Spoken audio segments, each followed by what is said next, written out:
Hello, everyone. Just 2 days after the Mercury-Neptune conjunction, we are having a Pisces new moon. And I gave the title for this particular new moon Chaos and Order, or Chaos or Order, actually, because that's the question, that is the dilemma.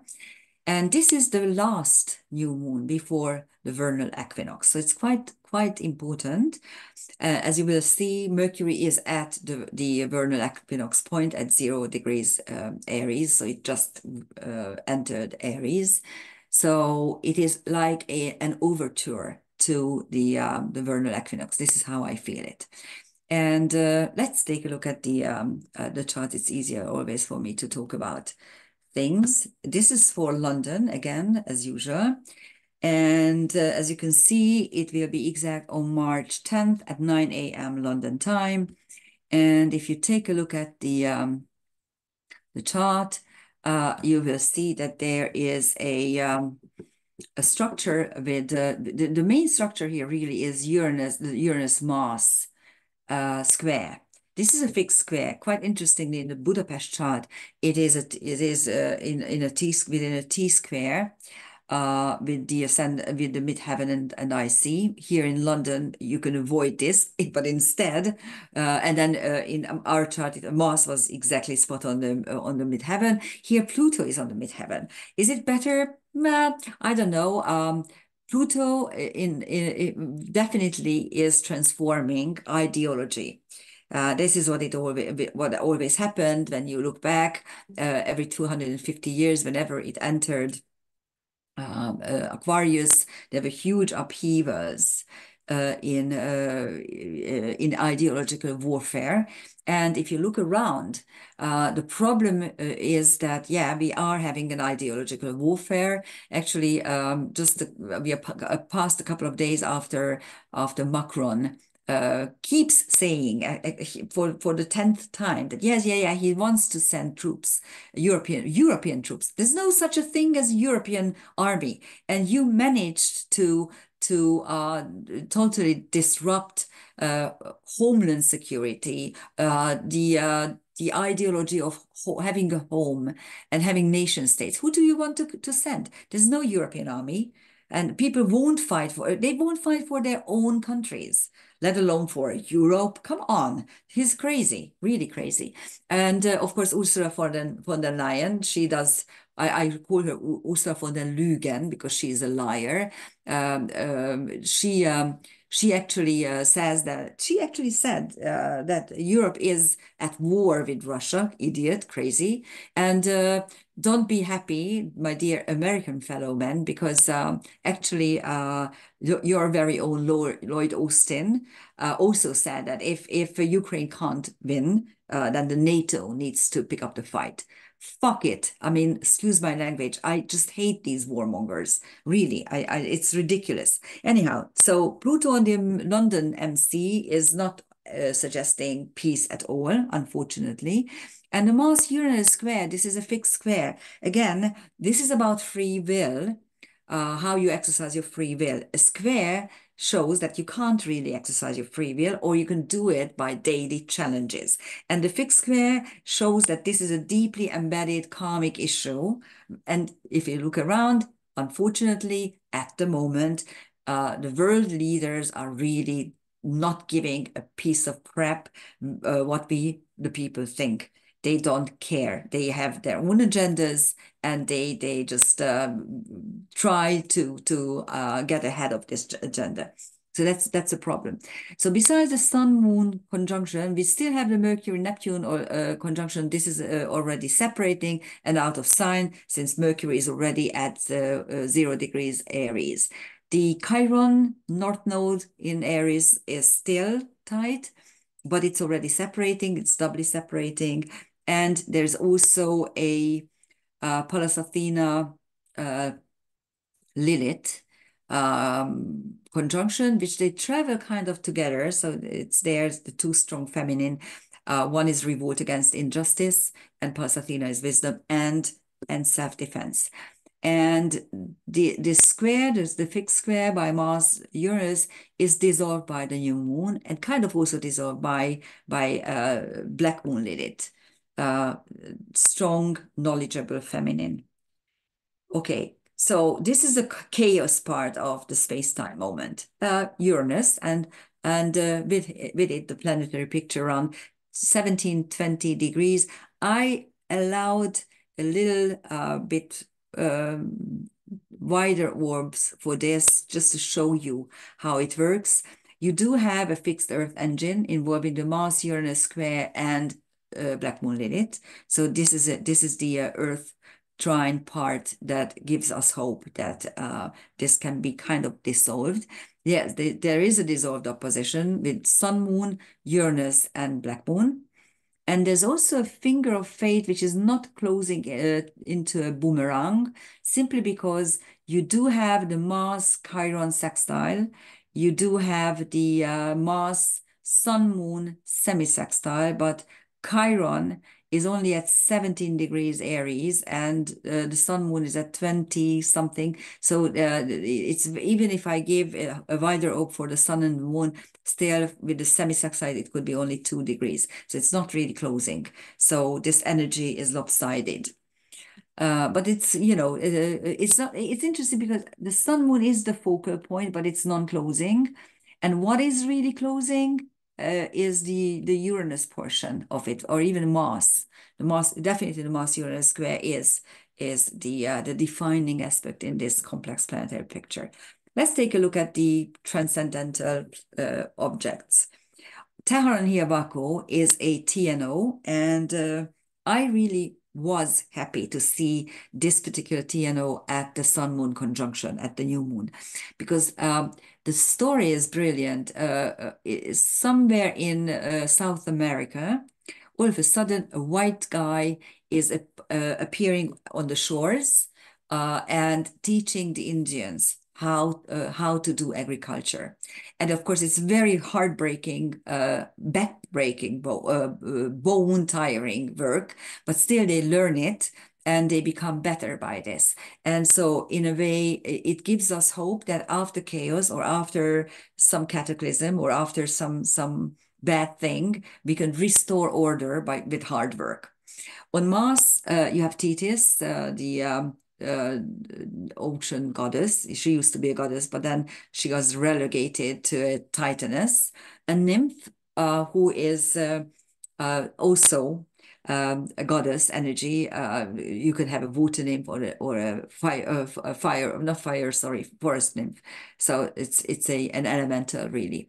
On Uranus, very interesting. You have Nike and Minerva. Nike is the euphoria of victory, and this is what you hear both in Europe and in the United States. These warmongers who are screaming that Ukraine needs to win, and at the same time, so they push the war in Ukraine, but then the very same people demand immediate ceasefire in Gaza. Isn't that funny? Kind of. So it's okay to kill off one portion of mankind at a certain place because that is why I'm virtue signaling that. But on the other side, yes, I am for peace ceasefire. Ridiculous. And Minerva, which is opposite this energy. So Nike is this euphoric wish for winning and also the taste of victory. And Minerva is the goddess of wisdom. She is the Roman counterpart of Pallas Athena, but while Pallas Athena is only not only just wisdom, she is also the defender of Athens. So there's self-defense involved. She's also the smart single woman because she remains a single woman. She never has a lover or a spouse. While Minerva is simply a wisdom goddess. And on Chiron, you have karma. Yes, those who are taking part. Dear English friends, your very own Boris Johnson, first among them. Who actually talked Zelensky into continuing the war.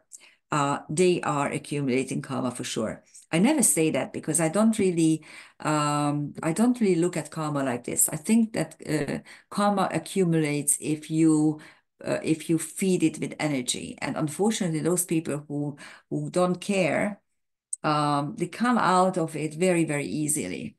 Otherwise, there would not be one single bad person in the world. Believe me. If this was an eye for an eye and a tooth for a tooth, it's unfortunately not.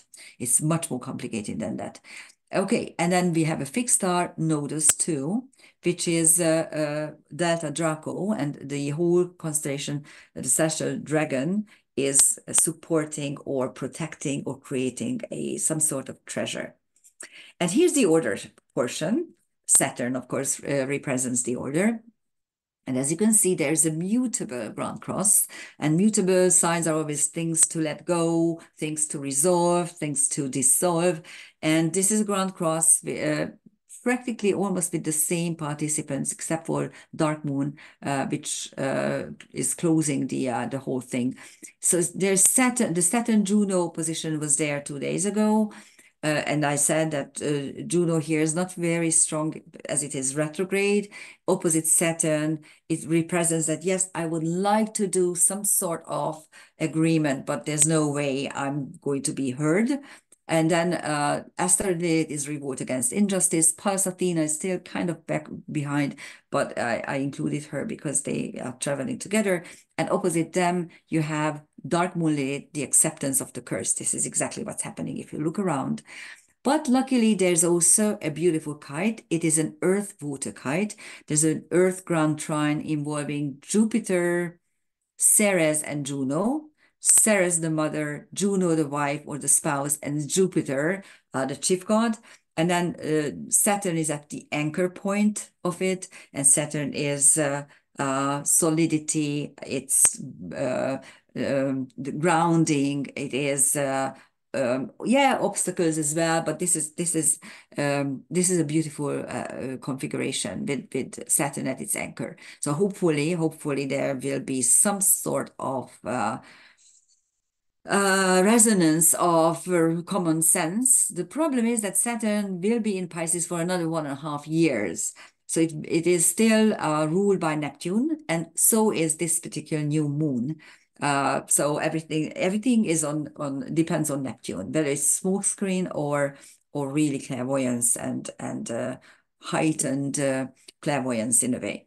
Okay, here are the transcendental celestial objects. Again, the color coding is the same: magenta or purple. The asteroids, they describe the personal level. Blue is the TNOs, SDOs, centaurs, anything trans-Neptunian. In karmic astrology, we label them centaur. It doesn't really matter where they orbit because they all describe some sort of karmic wound and how to get out of it. What it turns into. It may turn into a phobia, it may turn into some special traits. And fixed stars are higher dimensional worlds. They are not part of the solar system. They are part of the universe, and they represent worlds where the soul can incarnate in its higher dimensional form as well. And we learn special traits there, or we heal deep wounds that we accumulated down here on the earth plane. So here are these. On Jupiter, you have Panacea and Albion.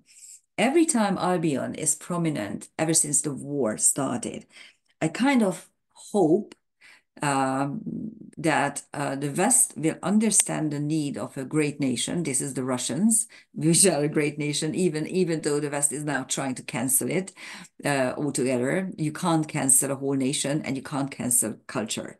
You may try, and for a time, for a couple of years, couple of decades even, you may succeed, but they are almost bound to emerge and come back in full force. And actually, Albion represents, you may remember that Albion is the Adam Kadmon figure of the British Isles, and he cuts himself into 4 equal pieces in order to create the 4 aspects of humanity. So actually, it's like a peaceful and voluntary cut, so to speak, not like Sedna, which is creation through dissection, but there Sedna's father is dissecting her, taking her arms and hands and fingers in order to create the mammals, the sea mammals. And here this is voluntary. This is completely voluntary. So with Jupiter there, I kind of hope that maybe some common sense is restored. So is the fact that Panacea is also there, and Panacea, who is in myth, Asclepius is one of Asclepius's daughters. She represents universal remedy. So the universal remedy would be some sort of dissection, some sort of equaling portions out in order to restore peace. On Saturn, and on the other hand, you have Nephili and Orpheus. We had those 2 days ago. Nephili is the cloud goddess who suffers the rape, and she's the one who delivers the first Centaurus, by the way. And Orpheus is trying to get his diseased wife from the underworld, but he's unable to, so he's not succeeding. And then Paracelsus is a polymath. So again, common sense may be there. On Ceres, we have the same two centaurs, TNOs, Pholus and Quaoar. And on Juno, we have the same fixed star Zosmas. I'm not going to elaborate them again. It was there 2 days ago. If you take a look at the Mercury-Neptune conjunction video, you can take a look at that, and if you want to understand them. And then on Lilith, we still have Erato, erotic, the muse for erotic poetry, and Antares. We spoke about these last time. What I want to show you is Nodus 2. So here's Draco, here's the celestial dragon. And as you can see, Ursa Minor ends at the pole star. And the whole constellation Draco, the dragon, the celestial dragon, is revolving around it. And in myths, the dragons either create or protect treasures. So this gives us, again, hope that hopefully those idiots who really want a third world war and who want to see the whole world in fire won't succeed, and we may avoid some sort of carnage. Let's hope. Thank you for listening. Bye-bye.